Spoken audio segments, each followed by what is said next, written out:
on through Absolute Tabletop. And I kind of want to just show this to you and see what you think. Sounds good. So let it be written. So let it be done. This is Tabletop Terrors. You guys probably won't see this for a little while. I think we're going to have a video soon, but I think it's important to let everybody know that we tried some new energy drinks. Didn't realize every time I've looked at these, they're called Bang, and they're kind of like marketed as, it says potent brain and body fuel, and there's like creatine, all this stuff. They're no sugar, which I thought was very cool. I was surprised by that. They should put that somewhere more prominently. Exactly. But I really absolutely abhor the taste. They're awful. Well, let's talk about the one that James selected. What flavor, James, is that? Champagne. Now, here's the important part. This doesn't... I don't know... I guess what I'm saying is you are passing the blame to me, and I am immediately taking that buck and passing it on to Bang, because why would you have a flavor called champagne? Why would you have a flavor called champagne that doesn't taste anything like champagne? And why would this flavor exist and be called anything? I don't know. Like, what is in this can? It is to cater to a certain type of individual. But I have one that is called Star Blast, which is sort of a sci-fi name for this red, white, and blue, pew pew American. I don't know. Would you say that the individual it caters to are those people that, maybe went through a very unfortunate circumstance and their entire tongue was burned off in a terrible fire? Yeah. Because that's the person this is marketing. And that, you should see the demographics on those people. So I'm sorry for anybody that likes Bang, but particularly this one. I don't mind the red one as much, the Star Blast. This one's real bad. It is pretty awful. I did pick an energy drink called Champagne. At least half on me. Right? I held 50 cents, gave 50 cents to Bang. So this is going to be me showing James kind of a first look of something that I've been working on. I love doing that because James is the detector. He'll be like, no, that's stupid. Don't do this. Why are you doing this? Sometimes I get lost in my own ideas and I'm like, oh, well, because it's fun for me to write. Yeah, it's definitely a first draft. So It's kind of like, this is, these are the new eyes on it. Yes. And this is a live stream you're going to be seeing here shortly in the coming weeks, very soon, what we're calling Tabtarian Tuesdays, where every Tuesday at 2, you're going to get a video from Tabletop Terrors on multiple formats. It's going to be YouTube. You're going to see Facebook video, as well as if you listen to podcasts, all of those things. So every Tuesday at 2, pick your poison. But until we do that, we wanted to do a live stream and just talk you through this potential new PDF series through Absolute Tabletop that is working titled Prep Deconstructed. Boom. So let me elevator pitch you on what Prep Deconstructed is. At its high level, it is a PDF that you can use to come up with a game. It's relatively short, but the way that it's designed, there are creative pillars that are thematic. And then under those pillars, there are customizable pieces. It's not meant to be exhaustive, but just bite-sized inspiration. And the way that I'm looking at it is... I need to stop you there because this is my stop on the elevator. Oh, I'm only going on 3. Sorry.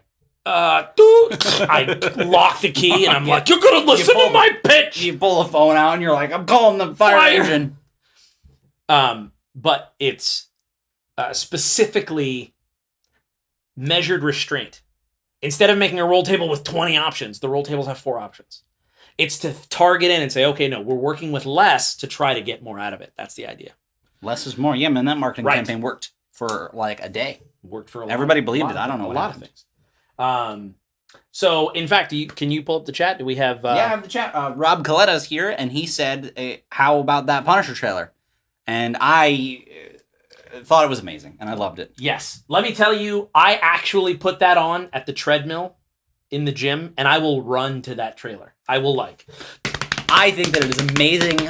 Like, we both love Metallica, and it is an amazing use. Like, it's so rare that Metallica ends up in marketing or anything else. Yeah. It's so extremely rare. So to have seen it, I thought it was a fan trailer. Because of the way they did it, I was like, somebody shared it. I had to go to the main Netflix page to make sure that it was official before I started telling people that it was the best trailer I had ever seen for The Punisher. So I'm very excited. Me too. Very, very excited. So under the Prep Deconstructed line, I'm working with an artist, Alexander Caustic, and these are going to be, the idea is that these are going to be free PDFs. So they're totally just like, hey, yeah, take this. So they're going to be focused different styles of prep. And they're not meant to be copy pastes of each other. So there are going to be multiple PDFs underneath the prep deconstructed. It won't just be one where you're like, all right, pull out your only prep deconstructed. Right. Only 4 options. Oh, they just swapped out these. Oh, they just swapped out these. So the one we're going to focus on the most is probably the Dice Drop Adventure Generator. We created this for the Oath of the Frozen King, the adventure kit that we're coming out with. And we were like, well, this would be really cool if you could use it. But what could you use it with? Exactly. So you were telling me... We need like stuff that the idea is cool, but we need more things. We don't want to wait for every adventure kit to use a new one. So exactly. It's like we're going to release... It's like a free-to-play game, except for that the DLC will be free. But the idea is like, here's this cool thing. That's it. And then just like slowly supplementing it with like, oh, but here's another thing to use with it. Right. It's like baby adventure kits. It's like baby adventure kits to give out for free. B-A-B-Y, baby. I watched Baby Driver. It was really cool. You're right. So, this one, working title, Pits of the Ceaseless Void. And all of them are just going to have those cool kind of titles where it's like, hey, take this, and hopefully even that will be inspirational. So let me walk you through this and give you some of the concepts of what we're kind of shooting for. In a perfect world, we'd do one of these a month, and it would just be like, hey, here you go. Check this thing out. This is what it's for. So there's 3 phases to using this PDF. The first phase is generate an adventure site. So we're going to need some dice. So we use Wix.com. You make a website. It's about an adventure. Do you need a website? Check out Wix. I don't know what voice that was. I don't either, but like... Hey, guy. Do you need a website, guy? If you needed a website when you were in California in the 90s... Hey, guy. What's the web? So... the second phase is fill it with deadly denizens and scheming villains. And the third phase is drop some dice, put the pieces together, and make limitless adventures. Okay? So what this is, it's giving a framing piece to the Dice Drop Adventure Generator. So, the location, Pits of the Ceaseless Void. Now, there's a breakout box saying, look, this is purposeful dissonance. If some of these things don't match, either find a reason why they do, change them so they do, blah, blah, blah. Roll Table 101. We got a nice little Tabtarian triangle here. Our lore triangle, where some say, others posit, many believe. So, let's talk about the Pits of the Ceaseless Void. Some say the Ceaseless Void is named after the axe of the Butcher King buried here. Already, hopefully you have some cool ideas from that. Like, what?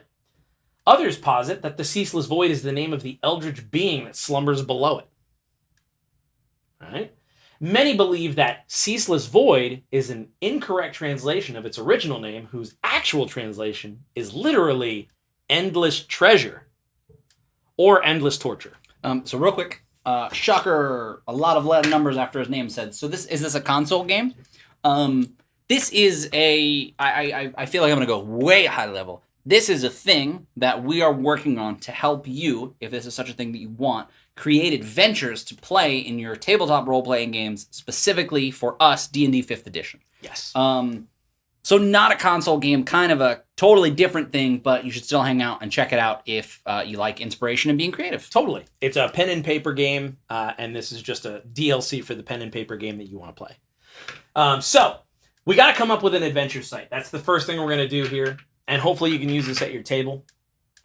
So let's talk about what is comprised of an adventure site. So the first thing is, what type of site is it? And there's only 4. I'm a D8 man. Rolling a D4 is not fun for me.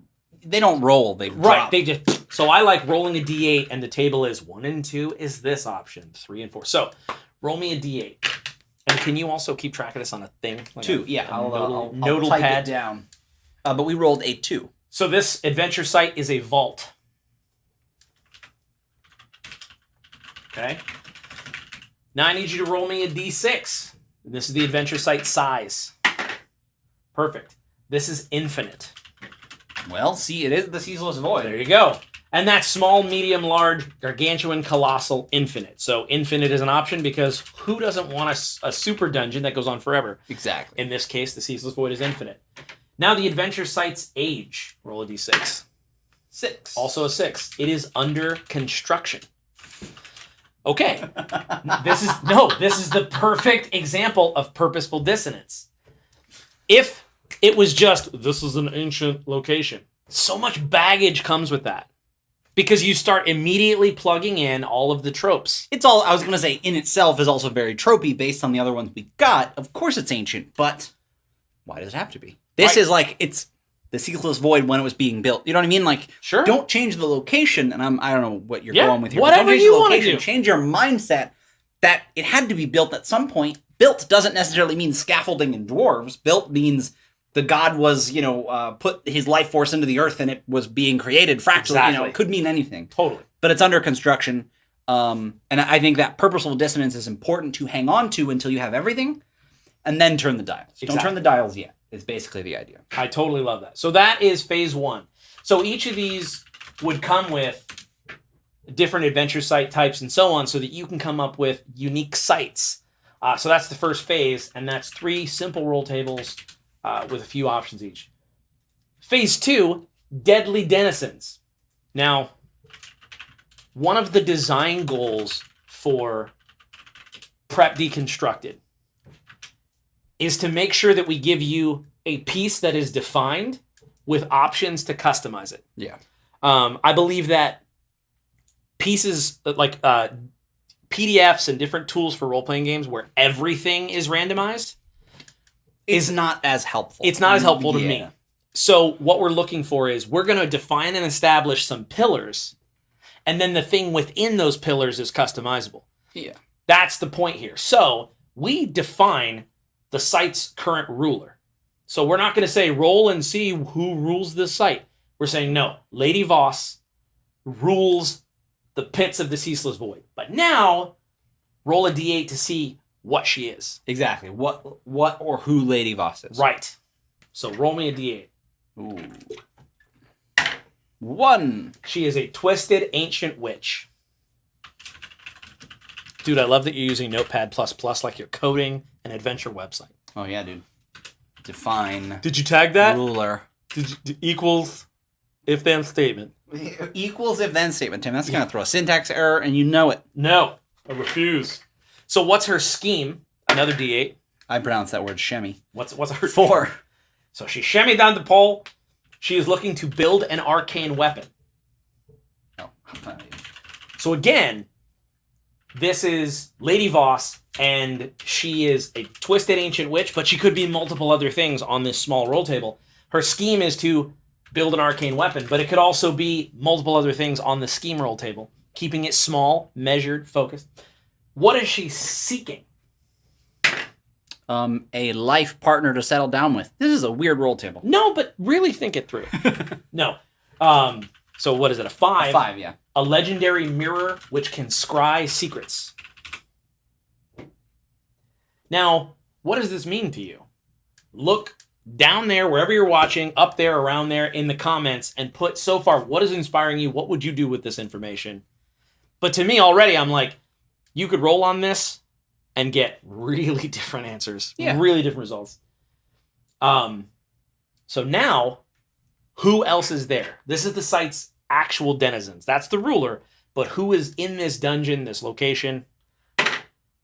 7. So her roommates that never get the hint that if they use the dish, they should clean it. Right. So my job in this live stream is to type the answers occasionally and say in the chat and make really stupid jokes about what Tim put on these roll tables. Which is kind of, it's like our... Par for the course. Yeah. I like golf.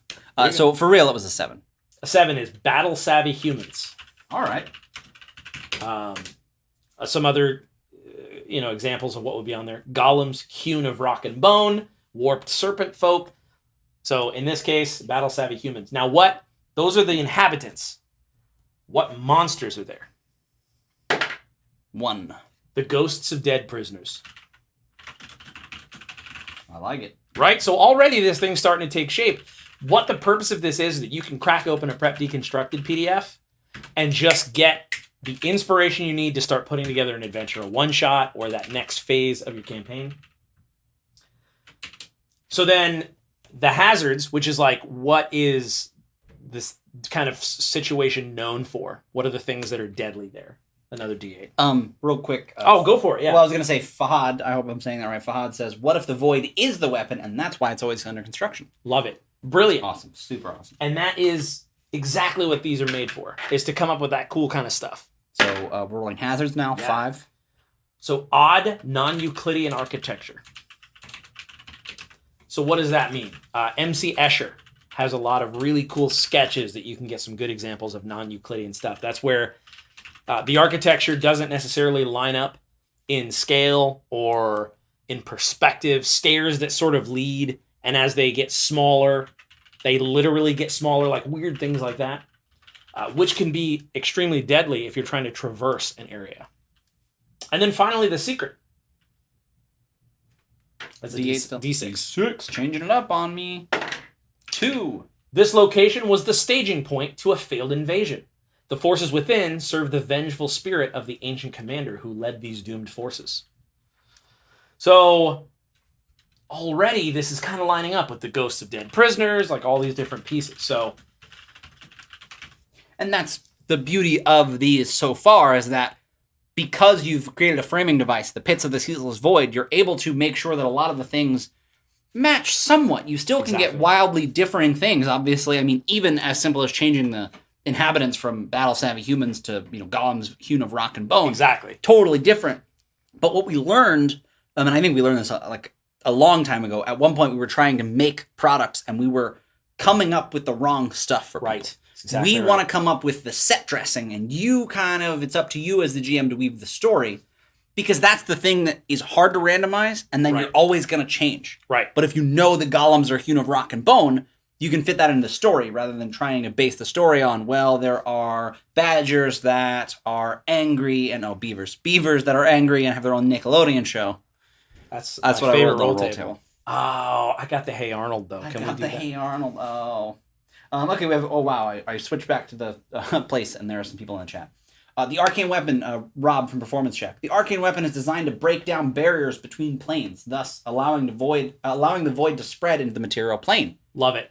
And he says, and it's enveloping it. Logos says, what about 2 parallel mirrors reflecting each other into infinity? This is insane. Imagine an encounter where your players walk in and you see that. I've been in like elevators like that where you see them all, but something's different. You know what I mean? Maybe it's like a puzzle or a break one. Who knows? How cool would it be if the adventurers could see different versions of themselves in different realities? And you got to go tropey with, this is us as villains. This is us really far in the future with scars and eye patch. It has to be obvious, so it's not like, this is me if my dad were nicer. I'm like, you look the same. You're a little thinner and you seem like you're a little more confident. You got a little more but it's hard to tell, it's just TJJ says, this reminds me of Green mythology, Lady Voss as a fate. I don't know what Green mythology is, but I don't either. As her not necessarily being a person that's doing it, but more like I bet that's supposed to say Greek. Oh, that makes sense. Okay, then yeah, like the fates. That makes everything. I'm sorry, TJ. I love that. Should have been a logical leap that I took. I just thought for sure there was something you knew that I didn't. Like, dude, I want to learn more about Green mythology. That's on me. But that to me shows the versatility of this, because it's whatever you get inspired by in here and how you piece it together. And the beauty of it, similar to the adventure kits, you could use this 4 weeks in a row and not tell the players that it's from the similar kind of thing. Exactly. And they would all see, they'd be different adventures, different things. So, now in the middle of the PDF, there's a table called Roll for It. If you are familiar with the Absolute Tabletop newsletter, you'll know that at the bottom of each of our newsletters, in the sidebar, there's always a roll table called Roll for It. This is one of those tables dropped in the middle here with a little breakout box saying, hey, and if you like this, subscribe to the newsletter. This one happens to be abandoned temple rooms. So roll me a d6. 6. A dusty glass display case housing a skull-adorned morning star. So in this abandoned room, so now we have sort of a magical weapon here. Again, what does that mean to you? Now I'm starting to tell my story in my own mind. Like, who had this thing? Why is it dusty? How long has it been here? What does it do? Is it a red herring? Oh, man. Is it just like a basic normal morning star that's pointless? It's just a red herring. Pointless? It's more like it doesn't have any, it's just a circle. It's got the cool Sauron. It's just a club. Sharp New York building. You know, it's just Sharp New York building. and then the final thing is the dice drop generator. Now, we don't have any paper, but the way that this works, and you'll see this in your copy of Oath of the Frozen King, which is the adventure kit you can get right now on absolutetabletop.com.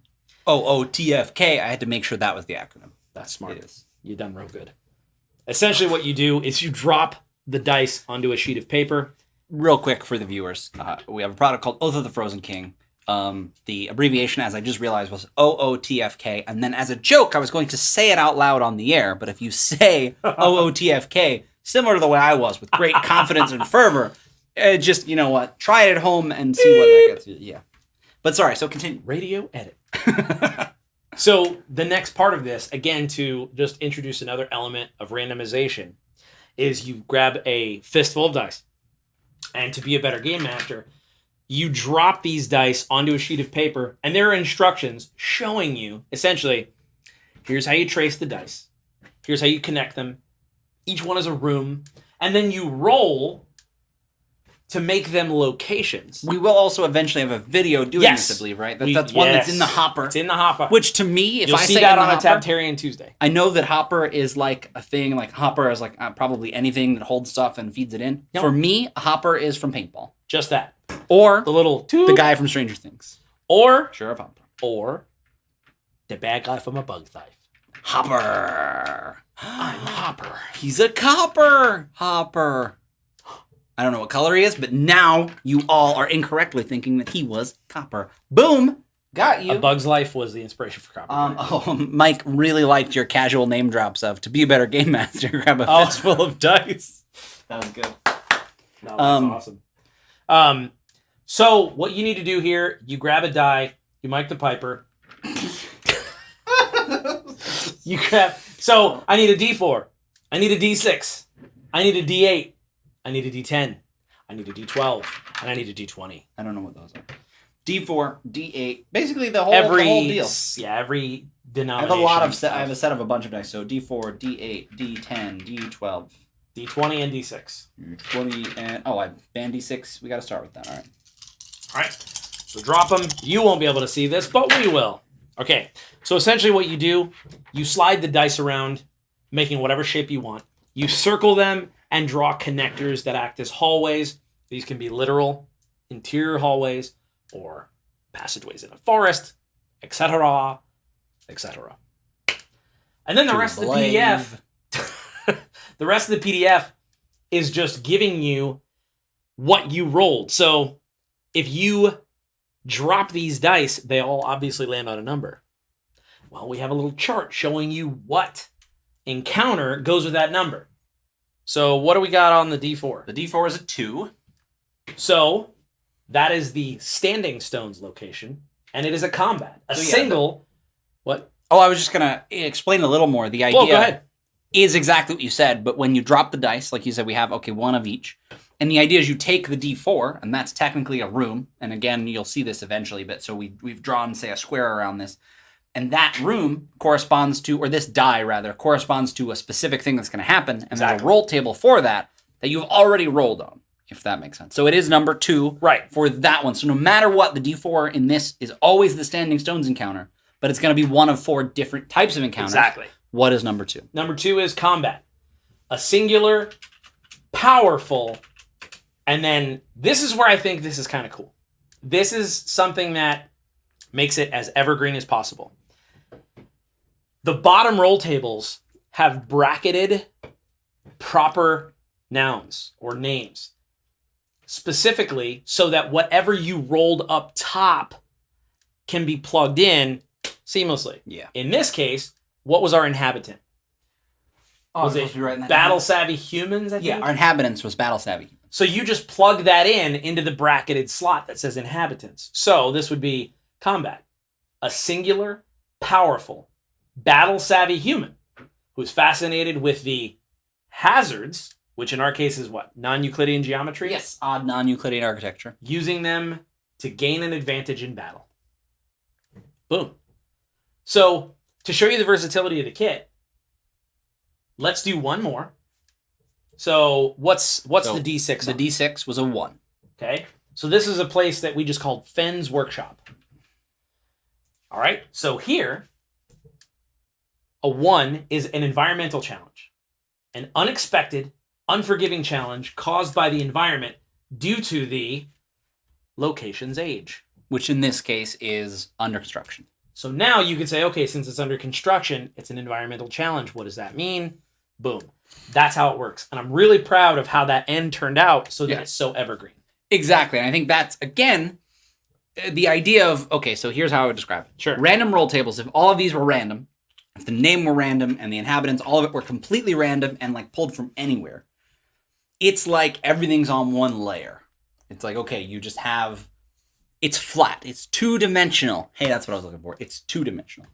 When you put a framing device on it, the pit of the ceaseless void, the Lady Voss is always there. You know, that's your villain. Yep. The idea is you're adding another dimension, but things are still random. Some people mistake randomness, complete randomness, for being the best. But obviously, if you prep an adventure or prep a few encounters and you're running a one-shot, the players expect for it to kind of make sense. Sure. And so if you have the, Lady Voss is in a underground submarine and she's fighting sea turtles, you're like, what is happening? You might be able to find a narrative that strings that together, but this adds multiple dimensions. And then at the very end, it even, like you said, goes into art. These are the encounters it is. Exactly. You can scrap those, come up with your own encounters, you can get ideas, but this allows you to do the drop dice method, which I think is going to, we're going to really push and give you content to use it often. Exactly. It's a super cool idea. It allows you to kind of prep something real fast. It's like baby adventure kits. I didn't realize, I hadn't seen this yet. I didn't realize how apt that description was. Super. When I said it earlier. It's super baby adventure Fahad says, whoa, this idea is so ingenious. Well, thanks, man. Look out for your copy of the Pits of the Ceaseless Void when it eventually does come out. No guarantees there. But no guarantees there. A lot of this is filled in. I'm going to be honest. Most of the stuff we've gone through was done and just needs editing. I was just going to say, this needs an edit pass, and then it needs to be designed, but we're not ready to reveal just yet. Am I? I don't know. I've been working with Alexander Caustic. With art? It's a live stream. You got to show art. I have tons of art that Alexander has been wrecking old school. That's awesome. Do you want to see some of them? I would love to see some of them. Let's see here.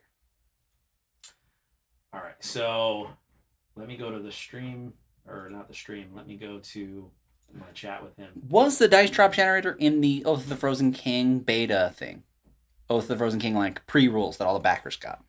I think the concept was there, but an old concept. Bare bones concept. So I'm like, I wish, like, we made a really cool video about it, and like Tim said, it will eventually come out on a Tabletop Terrors Tuesday? Tabtarian Tuesday at 2. So I'm sorry that you don't have a concept for that necessarily, but Daryl.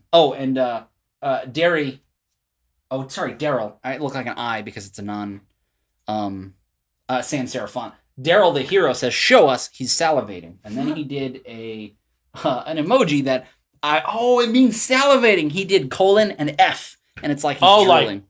But it's like drool. This emoji. Oh, bananas. So Tim is getting it ready. I'm just, he's doing this while he gets the art. Truly, what I'm trying to do is make sure that, because I've been having chats with him and stuff like that, I'm not trying to, I want to make sure I don't screen share anything we've just been talking about. Like, so he's getting it ready. I'm downloading the images. So while I'm doing this. These are amazing. Guys, I have not seen these yet, and these are amazing. I will say this. I have not told Alexander I was sharing these yet. So this is on the whim. So Alexander, I hope you're great with this. I think he's going to be great. I think he will be. This is amazing. And this is the kind of artist where I have to say we work with a lot of incredible artists, but Alexander is quick, and he and we grok the same thing. So when he sends me a sketch, I'm like, yes. And dude is so fast. He's like, and I'm like, done. You did that already? Two Guys T and D&D says, I need to screenshot those faces, and I'm sure he means the faces we made when you did this emoji. Please do. Or when we were making the salivating face, like, oh man. I highly encourage you. Just screenshot any of our faces. They're all dumb. So can I talk to you? No. Stop. So one of the things that I want to do, well, no. I haven't thought of the exact name for it yet, but I think it's going to be something like caustic acid. something like that, where it's like basically a caustic acid spill. His last name is Caustic. Caustic, Kostic. Yes, so the end is going to have a breakout box. How did we decide what images he drew? How do you think we did it? You said, which ones do you think are cool? Draw those. No, I said it is only going to be awesome if you roll for it. So he rolled on the ones. The way that he chose which ones to draw is he rolled for which images he would draw. And I think that is awesome. Yes. Also, these are so good. Guys, I'm sorry that I'm just telling you how good they are and just not showing you. But so, and the thing there that are a lot more than I thought. The thing that I love about it, he did one for every table. Oh, bananas. And they're done. Can we talk about later what in the world this is going to cost us? This is a free PDF. What? So we can talk about it now if you want to. If it's something we can talk about. If you're not like, yeah, I've got a second mortgage on my house and you owe me $500. In that case, let's not. Then you know it. You already know it. I got a second mortgage on my house and you owe me $500. He just got the first mortgage on his house like a couple of months ago. So, yeah, but he's like, hey, can I re-up on that mortgage? I have no equity, but I know words. On paper, holy cow, there's so much art. If you just tell the government, yeah, they believe you. They believe you. They don't do audits until next year. I just realized that I could be doing this. Oh, bananas. You could, but like you said, you didn't want them. There were, to go through them. Yeah, no, okay. Inefficiency is king here. Whoa. No, that was... There was a drawing Tim did with his finger on his phone. Can you tell? All right, so now, as far as the screen sharing... so open it up in like Windows Picture Viewer or whatever. Yeah. So you got to find it. We don't use XSplit that often, if you couldn't tell. We use it to record, but we don't use it like he's got to make it. You got to find it. Yeah. What do you think I would have Go back, and then save another one. Pretend you're saving another one, and it'll be in the same. If you were my hard drive, where would you put these pictures? So I called it Prep Desktop Deconstructed. Prep Deconstructed. Tim stores everything on his desktop, in real life and on his computer. Do you know why? Because my goal, my fruitless Open goal, it for me. Is just double click any of them. I was gonna open it. Make sure it opens the Windows Picture Viewer. Oh, it doesn't matter. Open it in whatever program you use. What do you use? I don't know. Windows Picture Viewer. Boom. Like what? That's what happens when you double click images. All right. Now go to XSplit. Okay. And then you're gonna add a source. Okay. So add in the bottom left. Yep. Sorry, I'm really close to the mic. And then screen capture. Nope. Right click or hit escape. Try that again. Add. Media file? Oh yeah, I think I'm gonna have to just. No, you can do that. No, just share the whole screen. Just Yeah. So just hit screen capture. I think that's our second scene. Right? Looks like. What do you see? I'm gonna find out. Let's mute it before I play it. So again, this is on like kind of a spur of the moment because I'm super inspired by all of this. So I just want to make sure that I say that all of these, Alexander hasn't shared any of these yet, but I'm sharing. This is the mirror. This is why I love Alexander's work, because this guy knows what I'm talking about. I would have sketched him a hand mirror that's stupid, and that's why I'm not an artist. But when I come up, that's why I love It's so cool. It's just a really cool style. That's why I love being a writer, because I get to just say 5 words, and then he has to do all that. He's got to do the hard part. So this is the mirror, which I love that. And so love that. Now there's going to be one final thing we're going to talk about here. Lady Voss. Lady Voss doing it big. So somebody tried to cut her whole face off. In that version, there's a segment. One of the items on the roll table says that she is a turncoat adventurer. All right. That is that version of Lady Voss, who I love the D-pad necklace. That is the deity. There's a deity that she's worshiping, which I just absolutely... Whoops. I don't know why all of it's not in here. I don't know. Just hit. There we go. Oh, yeah. Okay. You were zoomed in. Look at that. So cool. Yeah, man. I love it that he has 4 eyes. Let's do it on his planet. 6 eyes. Sorry, 8 eyes is a insult. What's up, 8 eyes? Exactly. So that's the deity. That is a Voidborn. I'm in. Right? I didn't even see Aren't all this you just stuff. ready? So check this out. This is Alexander's idea. He's like, how cool would it be if when you catch a Voidborn and they're afraid, they squirt this darkness spell out of their eyes. It's like black ink, right? But it's a map of their home void dimension. So wizards try to catch them and scare them so they can see the map. That's cool. That is awesome. I was like, yes, I'm in. Chad Nick says, Jiminy Jam Jelly. Heart.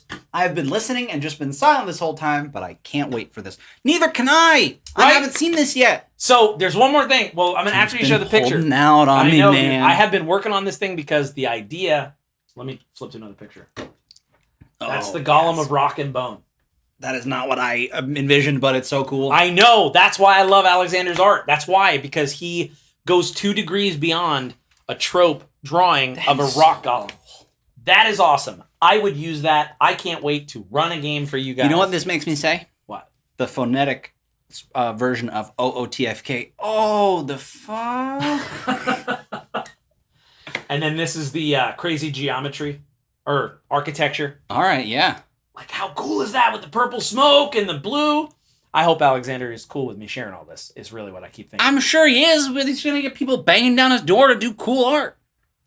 That is from the Roll For It table. It's in the Abandoned Temple rooms, and it is strange soot and cinders on the wall that are in the shape of screaming faces. That's so cool. Isn't that great? Man, I'm going to run this. And those are the Standing Stones, one of the locations. Of course it is. And look at that. You see how it's the sort of like Stargate-y. It looks like Stargate-y kind of with the runes and stuff. But it also looks like the deity's head. Oh, yeah, exactly. There's a lot of... The cool thing is, this is still like, all right, random roll tables, but again, with the framing device, all of these things match. Imagine if we had someone illustrate pieces of random roll tables. Right. You'd have the weirdest things. This is all, like, goes together. And this is just like page element page stuff. elements, little cool like details. So and that's it. That's the whole shebang. Scheme one. So that's awesome. That's so cool. So I want to tell you one final thing. 2 guys, T in D&D says it's like a sundial. It's like Yes! whatever you want. It's like for me, let's- entrance, they're going in the Harry. non-Euclidean sewer. Yeah, it is to fight the Ninja Turtle, Yep. non-Euclidean Ninja That's Turtles. right.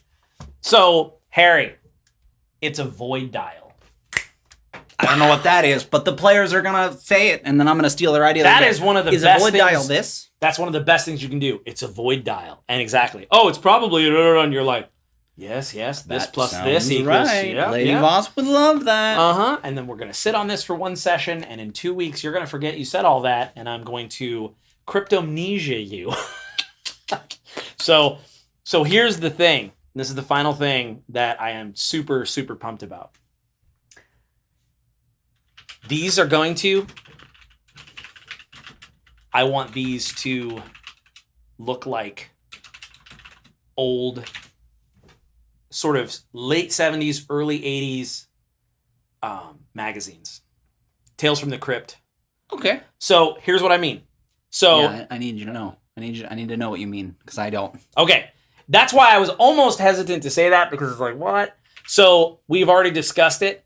The cover is going to be like a Tales from the Crypt cover, where the circles, what normally have like the Vault Keeper, the Crypt Keeper, will have some of the things, the elements. There's going to be a more detailed illustration, kind of tying some of the elements together. And then the top is going to say Tabletop Terrors Prep Deconstructed. And the whole thing, similar to the Tales from the Sewer, is going to have that aged paper look. Yeah. And it's just short enough that it's going to be a free PDF. Like, we're just going to give this away. But if you want to get a printed copy, it's just short enough so that it'll be saddle stitched. This face. Right? Listen, it's going to look like a worn old book. So when you open it up, the interior pages are going to have that weathered, folded, cracked page look of the page background. We've even talked about the breakout boxes in this are going to look like old magazine ads. I love that. Right? So those old, like, buy a fish bowl and it's like, you know, like weird, but that'll be the breakout box and he'll swap out the art each time. So some of the breakout box will be the same. And I just thought, how cool would it be to have prep deconstructed books that look like old heavy metal magazines? That would be very cool. Right? So that's the concept behind prep deconstructed. I want you to just, what's wrong with it? Pick it apart. Is there anything I'm missing? We have bait and switched you, folks. Tim did not make it clear how far along this thing was, nor how good it was, nor did he tell me there was art. So, what's wrong with it? It's not done. and I don't have one on my hands yet. Okay, fair enough. Deal. I'm done. Yeah. I'm in. Now, two things. One, I think we need to sing this. Chad Nick put a song lyrics in there, and we need to sing it. Okay. I want to know what love is. I want you to show me. Tim messed it up, but that's okay. We meant to say lore. Real quick, you don't want to end it with? I don't think this is going to go well. Lore is. Yeah, that's why I pointed to it to read it, but I couldn't say what it was. It is far enough away that I have great eyesight, but I'm sorry. He does not have great eyesight. I do. He couldn't even read. I have 90-90 vision. I do not. Has not vision from the 90s. I do not have good science. So, Blues Domo says, tips for a noob, question mark? And I was like, all right, that's a good way to close it out. Like about what? And he says, starting a campaign, just getting a group together. So many choices to start. Where should he start? Okay. I have we're going for the opposite of a lot here.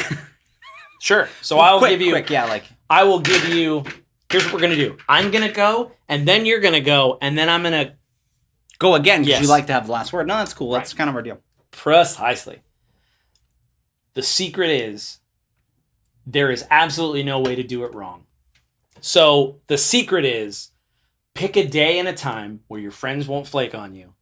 Get together and just say, we're going to play D&D. And so help me, whatever happens that day is D&D. Yes. It is, and no one can tell you that it's wrong or you're doing it. The rules are not necessary. And Gary Gygax, the creator of D&D himself, said the biggest secret is that the game masters don't need rules. So that would be my answer. The sort of 0.5 of that is check out our Learn to Play D&D series. It's like 2 or 3 hours worth of videos. Of just an idea, like we started the basics, like what even is it? Yes. And go all the way into, this is kind of how you start. We even do, no, we did that to Vicinity, just not released yet. Either way, that's like very broad, like how to start. And then you're like, all right, I got them there. What do I do? I would say, go for it. Go to absolutetabletop.com. And at the very least, check out the free Goblin Go-Karts PDF. It's like one little encounter of a cool thing where your players go to a mine and there are these goblins in these mine carts. Really cool. I say that because it's free, and I wouldn't want to say, because my next thing, the 0.5 of mine is, we have 2 really cool adventures on the site. One is called The Horror at Misty Meadows, and one is Sewers Under Samuel. Those are both 4-pay modules. They're really good. You don't need to spend money to start, but if you have a couple bucks, you can get those. That's why I suggest Goblin Go-Karts, or any number of free encounters out there online. I mean, you could run this thing we talked about on this live stream if you kind of put it down. But the beauty of Goblin Go-Karts is it's there. It gives you some stats, some ideas, some cool stuff. And that's it. Like Tim said, starting is super easy. But if you really need somewhere to start, there are, a million places to. Totally. And then what's your last one? Well, my last one was going to be that I'm going to selfishly piggyback your question into the other, because that's just one. The dice drop generator is just one prep deconstructed template. You want to go for some? You want to drop some titles on them? So a lot of these are filled out too. So, well, you were saying like, I didn't know how far along this is. All of these are just pretty much need editing and some art, and then we can put them out. So I'm happy to drop some titles. We don't have like live blurring, but just pretend I'm flicking Tim off in his face. So every day of my life. So mother, father, Chinese dentist. So encounter elements. What are encounter elements? Well, it's similar to the encounters in the adventure kit, but with a little more in depth. So let's go to the Mad Merchant. No, we were just going to read some. I thought we were ending. We are. These have encounter pillars, and they have customizable pieces.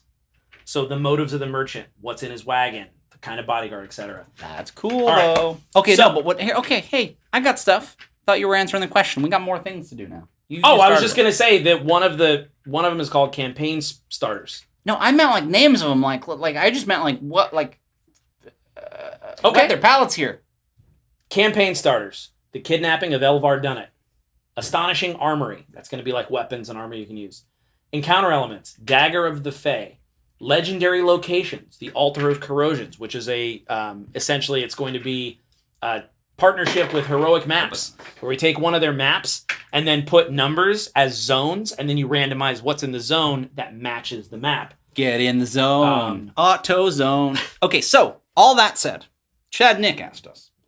Last comment, when do I get Harbinger stuff? Hankering for some Harbinger.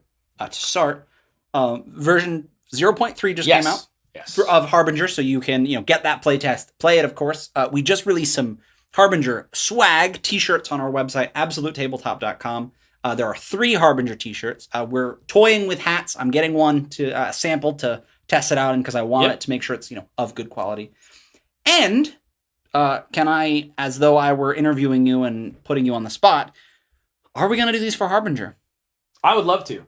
Hell yeah, we are. So is what he was supposed to say. This is the point of these, is that they're supposed to be cool, bite-sized tabletop terrors. Like, hey, this is something you can use for any kind of game. Yeah. These are fantasy-based, but I would love to do one where instead of Pits of the Ceaseless Void, if you do one like,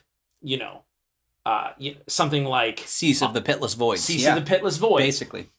Prophet of the Pikmet Mahatma. No.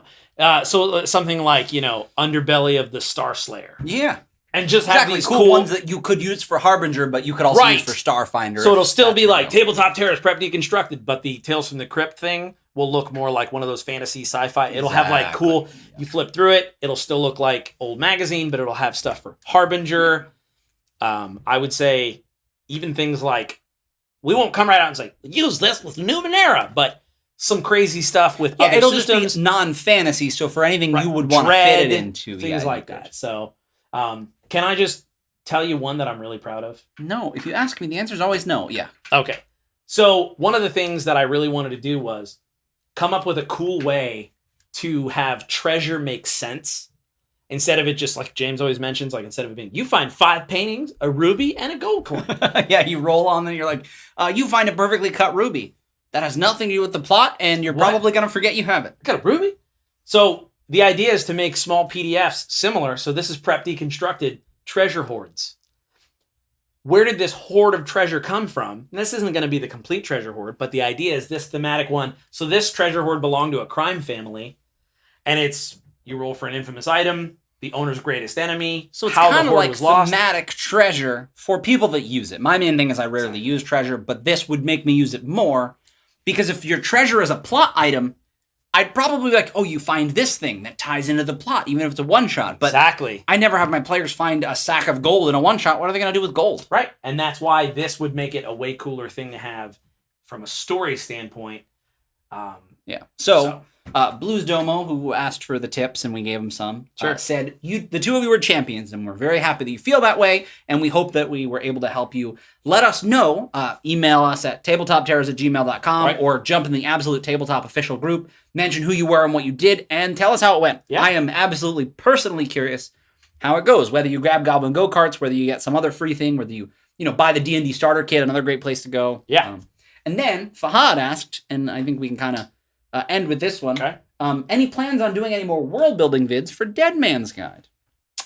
Oh. So what I was going to say was we have, I want to say officially decided, like as a company, Absolute Tabletop, where we're publishing the book, that we're definitely gonna release Dead Man's Guide next year. Yes. Or at least work on it and get it finished. And then what happens after that, Kickstarter and things, we'll go from there. But the idea being that absolutely we are going to be writing more Dead Man's. Yes. We still have been, but we will maybe once we get some of these other videos out, or maybe in the interim, because we have such a backlog, maybe we'll do another live stream about Dead Man's Guide. But absolutely we will. Yeah. Kind of not really a solid timeline on that, but we're very happy. I imagine you're enjoying it, and that we will definitely do more. Yeah, and in a perfect world, as you get the Tabtarian Tuesdays at 2, if we can cut through the videos that we're able to film a little more quickly now that we're in a groove, do these live streams each Sunday. Yeah. So hopefully those would be a more consistent thing, and that would be a prime place to drop some world building in there and do that kind of thing. So awesome. Well, you want to wrap things up with a Tabtarian toast? Sounds good, with like one of the worst energy drinks I've ever had. I know. Mine's not the worst, but it's Mine's not bad. Yeah, there's nothing worse. May you mend the first break. May you kill the first snake. And may you conquer everything you undertake. Sláinte. I've never had an energy drink last so long, but I don't want to... Oh. I like drinking an energy drink. I don't like this one, and I give myself just enough time to forget I hate the taste that much to take another sip. Ugh.